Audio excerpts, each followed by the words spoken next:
Hello everyone, welcome. I am Dhaneshwar Deshmukh, Research Associate at Crop Improvement Asia International Crop Research Institute for the Semi-Arid Tropics, Hyderabad. Today we are going to discuss heavily groundnut breeding, achievements and health prospects. This is our groundnut breeding team at ICRISAT, headed by Dr. Janila, Principal Scientist and groundnut breeder, and then scientific officers, visiting scientists, postdoc fellows, students, and then researchers. I'm representing here on the behalf of them. So thanks all my teammates for this wonderful contribution. So groundnut, it is also called as one nut, as it is one nut and many stories to tell.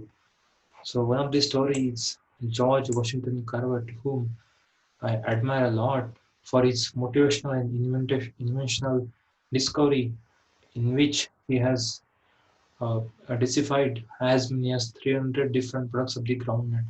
Here I try to summarize the different areas of the groundnut. So yellow color represents the food areas of the groundnut.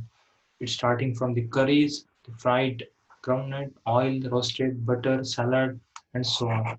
Green color represents the animal uses of the groundnut, that is horn, which is used as a fodder or foliage, then silage, then shell, cat. So all these are the animal fodder uses of the groundnut.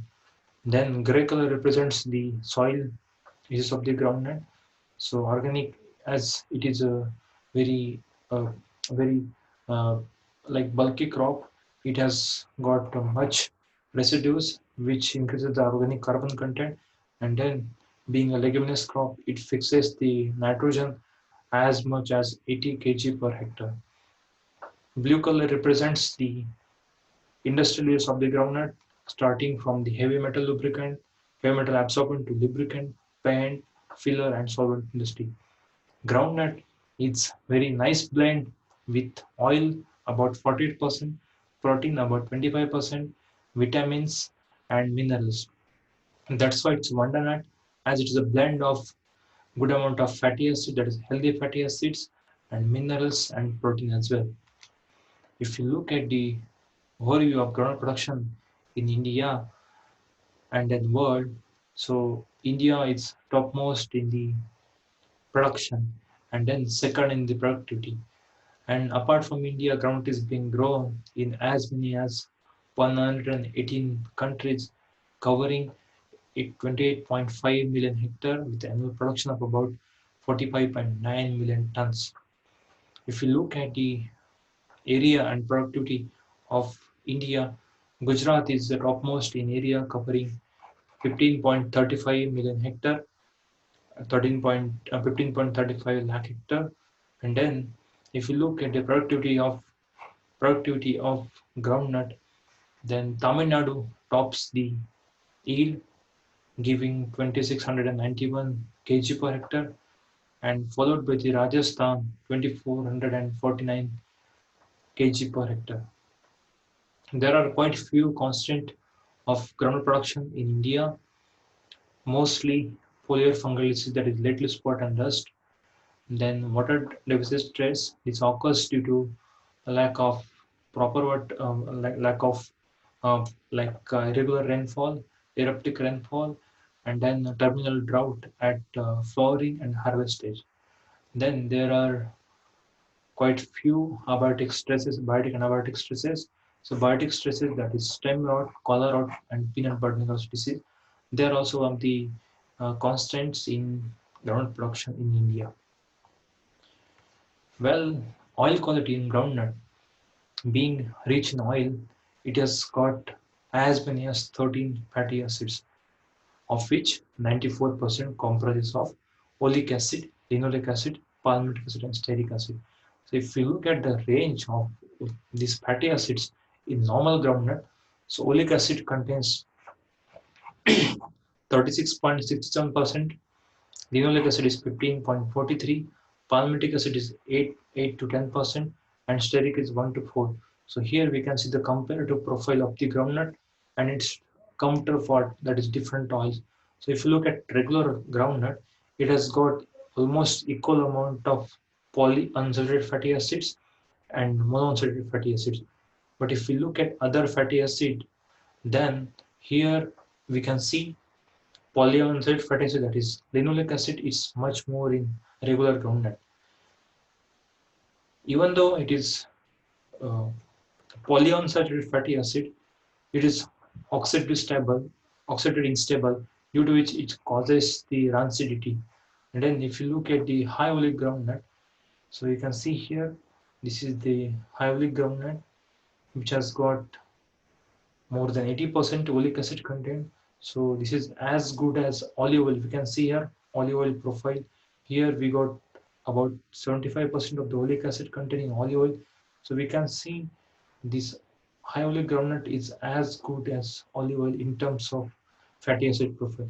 If you look at the potential benefits of the high oleic groundnut, it maintains the level of high density lipids in the blood, it improves the glucose metabolism, it reduces the triglycerides, it is potential to regulate the appetite, and it suppresses the tumorigenesis. So these are all the benefits of the groundnut with regard to health. If we look at the right side, so there are the industrial benefits of the groundnut, as high oleic groundnut has got about more than 10 folds of the oxidative stability compared to its normal groundnut. Then it is uh, more stable for different products in terms of processing. Then it has got less oil absorption during frying, and it reduces the rancidity during storage. So that's how the high oleic groundnuts are beneficial, not only for the health consumer point of view, but also in terms of industry and then net farm outcome of the farm is for groundnut. So that's how the high oleic is going to be emerging demand of the peanut industry. So oil quality and its importance, if you look at the genetics level, so if you look at genetics level and discovery level, so as such groundnut was almost equal in oleic acid and linoleic acid. But in 1987, there was one discovery where at University of Florida, Gorbet and his co-worker, they found natural mutant. This is phenolic mutant. So it was found that oleic acid content was double than the normal. If we look at here, this phenolic, so this cultivar had about 82% oleic acid than the normal, in which it contains about only 40% of the oleic acid. So that's how the phenolic, that's how the F435-1 was the first groundnut which is natural mutant, and then F435-1 was used for the development of phenolic and its further groundnut varieties. Here, if you look at the genetics of the high oleic groundnut, so acetyl-CoA is the first stable product of the photosynthesis. So acetyl-CoA gives palmitic acid, and palmitic acid gives the stearic acid. So the conversion of stearic is going to convert into oleic acid by using the different enzymes, series of the enzymes. Here it is the key enzyme which is important for the conversion of oleic into linoleic. Here, if you look at normal peanut, so it has got only 40% peanut, 40% oleic acid, and then uh, as I said, Gorbet they got a natural mutant, that is 435-1 and 435-2, in which there was a gene truncation in fatty acid desaturase A and fatty acid desaturase B, in which there was a truncation, due to which there was a failure in conversion. It was down regulation, or it was failure in the conversion of oleic to linoleic. So that's how the oleic acid is accumulated more in high oleic peanut, and then linoleic acid was much lesser compared to oleic acid. So here, as I described earlier, it has got two benefits, that is in health benefits and industrial benefit. Health benefits in terms of good fatty acids, then in terms of industrial benefits, highly groundnut got good stability and good oxidative stability, due to which we can store the groundnut for longer period. Not only groundnut, but also its derived food products for longer period of time. But that was not the end of oleic acid story. As it happened in other crops, like when we introduce the particular crop for certain industrially or economically important trade, so it has to be very suitable for our ecology. But if we look at this Sunlight 95, when we introduce it into India, it has got spreading types and then long duration, as well as it was not productive in India. And what we want is Spanish bunch type, which are very suitable for Indian conditions. That is, if you can see here, it has got Spanish bunch type, that is bunchy growth, and then it has got high productivity. That's how the challenge was to convert these runner types into the bunch types, which are suitable for the Indian ecology. So that's how the breeding for high oleic groundnut started in ICRISAT back in 2011, where the selection of parents were very key. Looking at the Indian scenario, three parents were involved for the introduction. So ICGV, it stands for ICRISAT groundnut variety. So these were the three parents which were selected for the conversion of low oleic Indian cultivar to conversion of high oleic Indian cultivars. So 6110, it's bold type. Then 6142, it was also bold type, and 06420, it was high oil variety. So that's how the initiation of groundnut for high oleic content initiated at ICRISAT back in 2011. Then molecular markers as a very efficient tool of selection was used for the hybridity confirmation. As we know that markers, the use of molecular markers in breeding, it is very beneficial for indirect selection of the trait of interest. And then that's how the 64 lines were developed in the background of 6110, 6142, and 06420. Molecular markers were used for the confirmation of high oleic content, high oleic alleles in the population. And then seed increase was done during 2013 to 2014 by using NIRS. So I'll explain this in a brief, like how this near infrared reflectance spectroscope helps for the fatty acid profile in groundnut. And followed by that, 2014 to 2016 was the multi-location testing at 4 locations for these high oleic peanut lines. And then 2017 to 2018 was the All India Coordinated Research trialing at 6 locations. And then it was the year 2019 when India got its very first high oleic groundnut, that is Girnar 4, which is ICGV 15083, and Girnar 5, which is ICGV 15093. So both the varieties has got 80% oleic acid content, and these two varieties were identified for cultivation in India. The study was published in Plant Science by Dr. Janila et al. 2016. So this is how the high oleic peanut looks.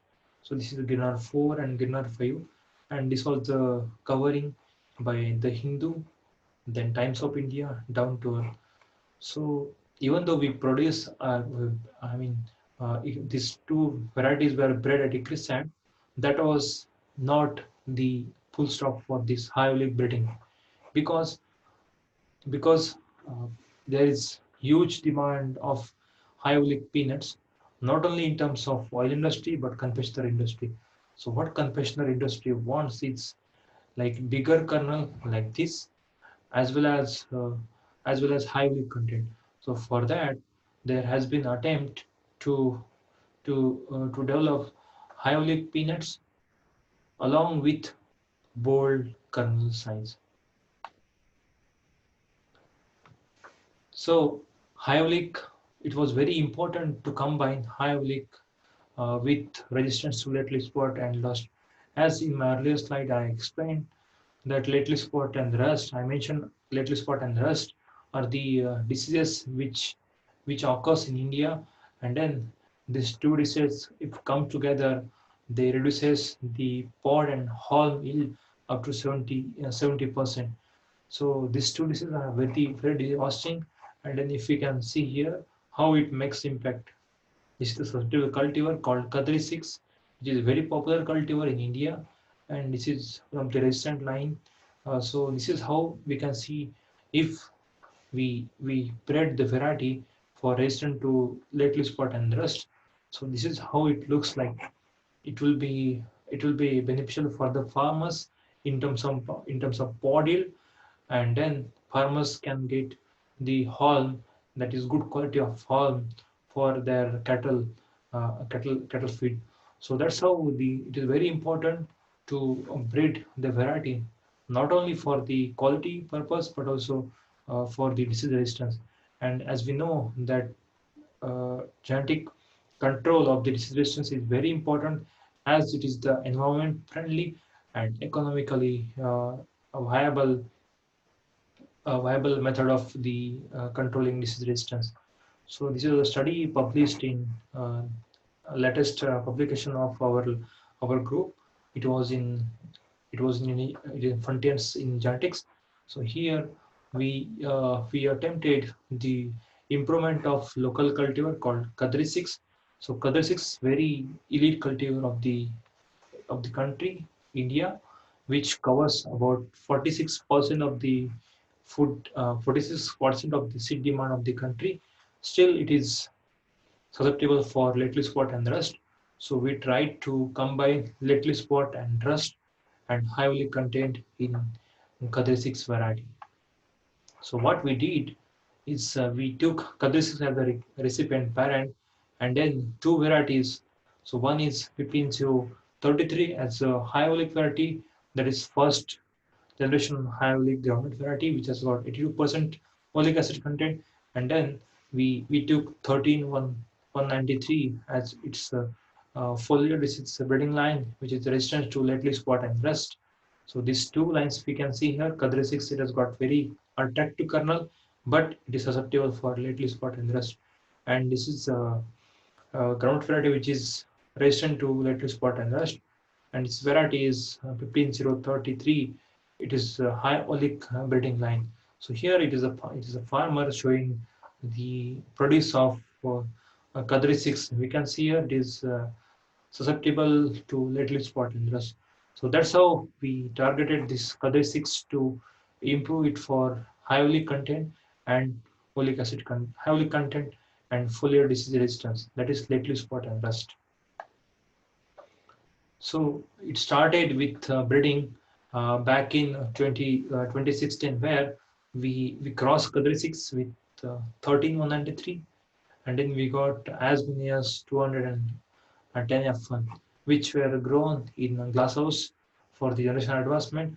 Glasshouse provides the window period of about good window period, so that we can have 3 generations per year, and we can reduce the breeding cycle per year. So as I said, like molecular markers, they are very important because we use the DNA of the population to profile it for target rate. It is the indirect way of selection for the presence of allele. It reduces the cost of breeding program, and it is very useful for the confirmation of the target alleles in the breeding population. So here we use 5 markers for the indirect selection by using SNPs, that is single nucleotide polymorphic markers. So here this was the one marker which was responsible for high oleic content, and then these 5 markers, these are the markers which are responsible for late spot and rust resistance. So that's how our molecular profiling of for a SNP span. Here if we look, so homozygous for GG, it means it is susceptible type. It is CC, it is resistant type, and these are the hybrids, that is heterozygotes for the GC. So that's how we use it for confirmation of the target alleles in our breeding population. Apart from that, parallelly, we went for the introduction of high olic into Kadri 6 variety. So as I said earlier, we used Kadri 6 as a recipient parent and 15033 as a donor parent for high olic content. And we got 229 F1 seeds, which were again grown in glasshouse and which was confirmed for hybridity. And then positive plants were tested.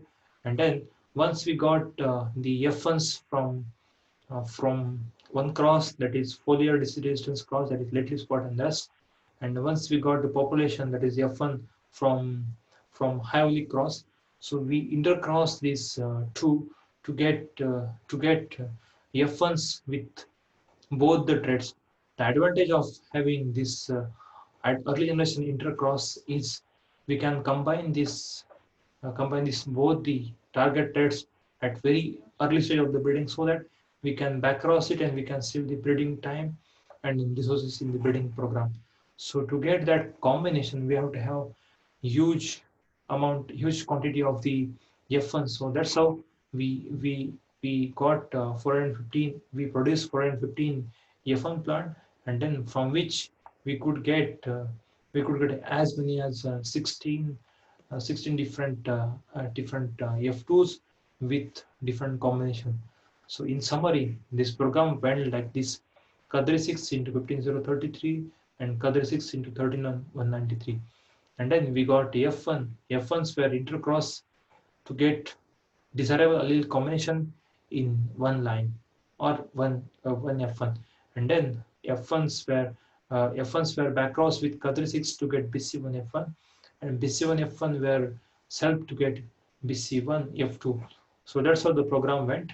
In only a span of 2 years, we could reach up to BC1 F2, and later on, if BC1 F2s were screened for lettuce spot and rust resistance by adopting high throughput detached assay, and then evaluation of the oil-qualitative parameter were estimated by using near-infrared reflectance spectroscopy, and field evaluation were done for agronomic as well as morphological traits. So, as I said, the field evaluation of the breeding lines were done in the field. At the same time, detached leaf technique, in which we took the media, and then media were with the sand and then vermiculite, and then tissues were quarter fluid tissues were put into the media, and then this tray were put like this as a as a sample for screening, and then inoculum of lettuce spot and rust were sprayed onto the sample, and then this screening or disease assessment was done for lettuce spot and rust in the growth chamber facility at ICRISAT. So if you look at here in our profiling, we got as many as lines for the resident for the lettuce spot and rust. So there are 16 lines, then out of which this few lines were like as many as 5 lines were resistant to lettuce spot and rust, along with other characters. So if you look at Kadri 6 has got 7.5 score. So higher the score, so higher the susceptibility of the genotype for that disease, that is lettuce spot and rust. So here, in terms of lettuce spot score, Kadri 6, that is recipient parent, was much higher. That means it was susceptible for the disease. Here, if you see the susceptible cultivar, that is TME2, that was much more susceptible. But if we look at the resistant check, that is GPB4, it has got 3 score, so it was quite good resistance. So we got many lines with almost on par, on equals to GPBD4 in terms of resistance. Later on, second disease was the rust. So if you look at here, we screened these lines for rust resistance, and then we got GPBD4 score with 2.5, and we got many lines with score of about 3 to 4. So the anywhere between 3 to 5 is considered as a resistance. So we got many lines with little spot and rust score. So second objective of the breeding program was to estimate the oil quality of the groundnut. So if you look at oil quality, so it comprises of oil content. So oil content, then four different fatty acid, that is oleic acid, linoleic acid, mobile ratio, then palmitic acid, and protein content. So if you look at the biochemical estimation of the groundnut, it takes a lot of time and then resources to estimate the groundnut for quality traits. So what we used in the breeding program is near infrared reflectance spectroscopy. It is a very fantastic tool uh, and an invention of the spectroscopy. That is, it is used near infrared to estimate the quality profile. The two with very very quickly. That is only 80 second it takes to estimate the fatty acid profile and oil quantity, and the two in non-destructive way. I repeat, non-destructive way, because estimation of non-destructive way is very important in the early breeding cycle, as we cannot afford more number of seeds and a time in early testing for the biochemical estimation. That's how the NIRS was very handy to identify the oleic acid in these breeding lines. So if you look at these different lines. So we got many lines with high oleic content. If you look at the higher line, so it was higher check, that is 82.4%. So we got many lines on par or equals to 80%. So as I said earlier, anywhere between 78%, 78% is considered as high oleic content in India. So we got many lines which were more than 78% in this breeding program. Now, we had the target trait tested for little spot and rust. Then we had the testing we had testing for oleic acid content and then rust as well. But if you look at the agronomic profile, so these lines were also on par to equals to Kadri6, that is very popular cultivar. So we had the agronomic profile and in target for the lines which are on par with regard to the different agronomic parameter, that is days to 50% flowering, plant height, then that is number of pods per plant, then that is a CD per plant and shilling percentage. So we were in search of the lines which are exactly or which looks like Kadri6 in terms of all the agronomic parameters, and then it is high resistant to foliar diseases, that is lettuce spot and the rest, and high oleic content. So here we can see few lines which are resistant to lettuce spot and the rest, and then these lines were on par to the Kadri6 for agromorphological traits. So in terms of farmer preference, it is not only the disease resistance and oil quality, but also the appearance of the pot which matters for the farmers. So there are many criteria wherein farmers will be very precise to select that particular groundnut. So if you look at here, then pod length, pod width, pod constriction, pod reticulation, pod peak, and pod reticulation. These are the quite few parameters which decides the farmer preference for groundnut. And then if you look at here this pod constriction. So pod constriction is not at all preferable for farmer, because when they are approved, so here we can see the constriction, that is gap between two kernels in the same pod. So if you look at here, soil will be adhere here, which creates the problem during processing, because soil will be carrying from with the pod from field to the processing, and then it will be not at all desirable for the farmers. Even here also it is deep constriction. So what farmers need is moderate type of the moderate to slight to the none type of the constriction. And same lies with reticulation. Reticulation is like very strong structure of the on the peanut. So more the reticulation, there is more the lesser the preference. So here what we need is slight to none reticulation. Then here pod beak. Pod beak is like this. It looks like beak. So here what happens is if there is very prominent beak or moderate beak, then beak will be will get break in the field, which creates the entrance for any fungal pathogen, uh, specifically that is aflatoxin, which is neurotoxin. That's why farmers or the groundnut breeder, they will be looking for the very slight to the absent in the pod beak, and then pod ridges. So there are the horizontal lines present, horizontal texture present on the groundnut. So any farmers will be looking for the groundnut with lesser pod ridges, slight pod beak, then moderate constriction and moderate reticulation. So that's how we screen these different lines for pod features, and we got many lines which were slight to moderate with all these pod feature. Now, when we compile together all the traits which we screen, right from the disease score to agronomic trait to pot characteristics to oil quality, we could find three lines which were resistant to lateral spot and rust, and then which were agronomically preferable, and even in terms of pot characteristics, they were preferable, and most important, they were high in folic acid content.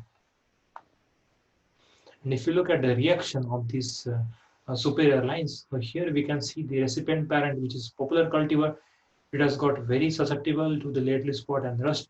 Here it was donor parent, which was resistant to late leaf spot and rust. And here we can see the lines, they are as good as their donor parents. They are very resistant to late leaf spot and rust, this case of the groundnut. And then if you look at the profile of the these lines in terms of folic acid content. So here we can see Kadri 6 as in very first slide, if you can recall. So this red color stands for linoleic acid, and then purple color stands for the palmitic acid. So this both the fatty acids are not preferable for groundnut. So linoleic acid is not preferred because of the oxidative instability of the groundnut and its soil during processing, due to which it creates the rancidity.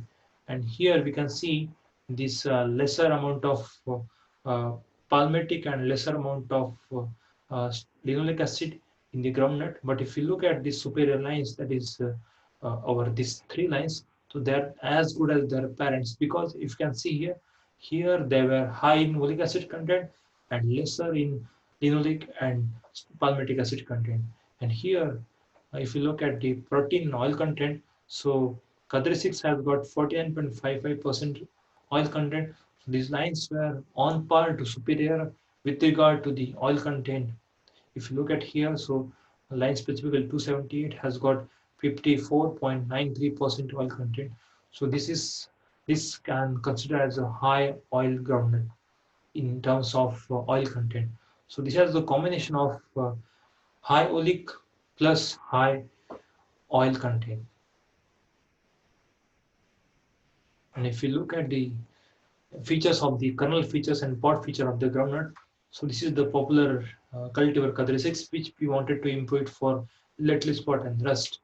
If you look at the donor parents, they are not much preferable for pod feature and in for kernel feature. But if you look at the lines, if you can see here, they are as good as Kadri 6 in terms of kernels and pod features.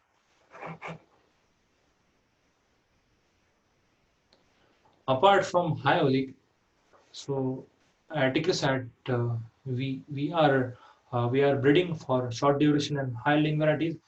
We also target water deficit stress tolerance groundnut breeding. Then we also target biofortification, that is combination of high iron and zinc plus high oleic variety. And we also target for fresh seed dormancy in Spanish types.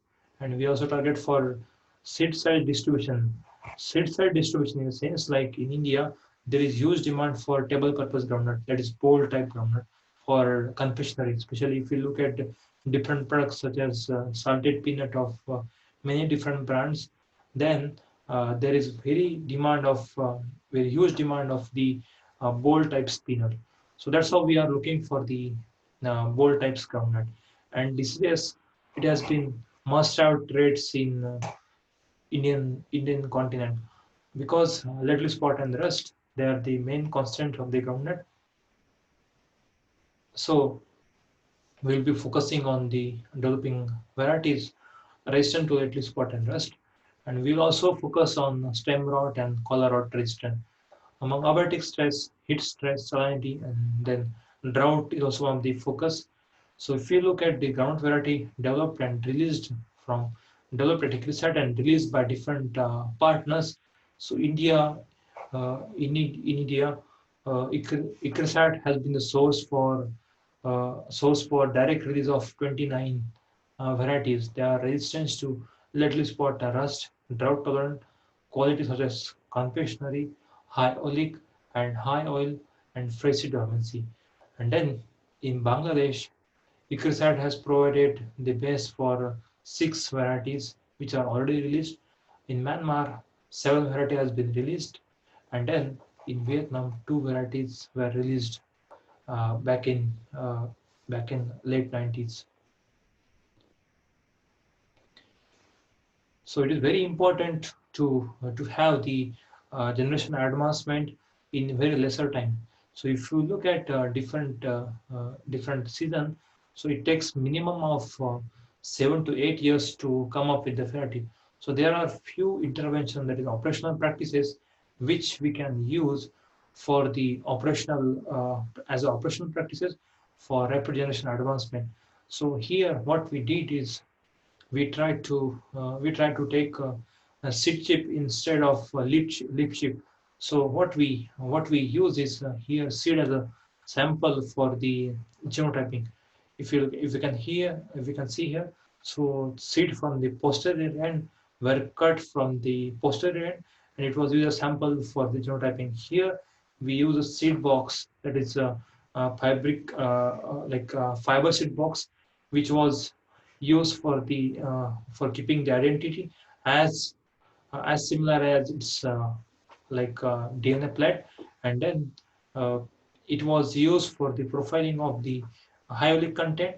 So here what we tried to do is we tried seed-based genotyping. Here what we get benefits is like we don't need to plant the seeds directly, and here straight away we can reject or select the seeds on the base of its genotypes. So that's how we are having advantage of seed chip for the rapid generation advancement.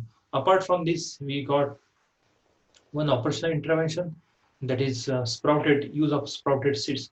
What happens generally is we directly go for the sowing. So if we go for the sowing, so sometimes the climate will not be favorable, and sometimes we will get the germination problem as such in the field due to adverse biotic condition. Here what we did is we imbibed the sprouted seeds in warm water, due to which we could get good germination. Even during winter season, we are getting good germination due to imbibition of this uh, peanut in warm water. And then these seeds were transplanted directly in the breeding nursery. And then here we can see the nice germination which is coming from the sprouted seed. And then when a groundnut we grow in the glass house, so sometimes we get very less F1s and F2. So to get more number of seeds from the plants which are crossed, it is very important to increase the number of seeds in early generation. For any breeder, it will be very beneficial if we get more number of seeds in F1s or F2s. So here is an attempt to get more number of seeds by using just small intervention, that is use of U-shaped clips. What we did is when we get Spanish bunch type as shown in earlier slides. So Spanish bunch will be like aerial branches. So aerial branches takes a lot of time to emerge the peg emerged to insert the break from branch to the soil. So what we did here is we tried to attach the branches to the soil, due to which we could get huge number of F2s from F1s. So these F1s are the reservoir for our future recombinations, and then wherein we can get a nice different combinations, due to which from which we can select good segregants for our target traits. So that's how these three operations were very useful for the rapid generation advancement in ground.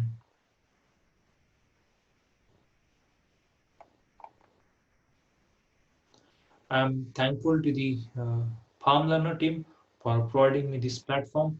I'm thankful to Dr. Janila, Principal Scientist, for allowing me to present our fantastic work. I'm thankful to the ground breeding team for the contribution to make the presentation, and then contribution for the development of fantastic ground varieties. I'm thankful to the ICRISAT, and I'm thankful to the CRP GLDC Grain Legume Development Center for allowing me to present CRP GLDC, that is the Grain Legume and Balance Rate, for providing me the platform to present this research. And then I'll be happy to take any question if there is any. I'm reachable uh, to the my email ID, which is mentioned here. Thank you so much. So you can reward me back with this email ID.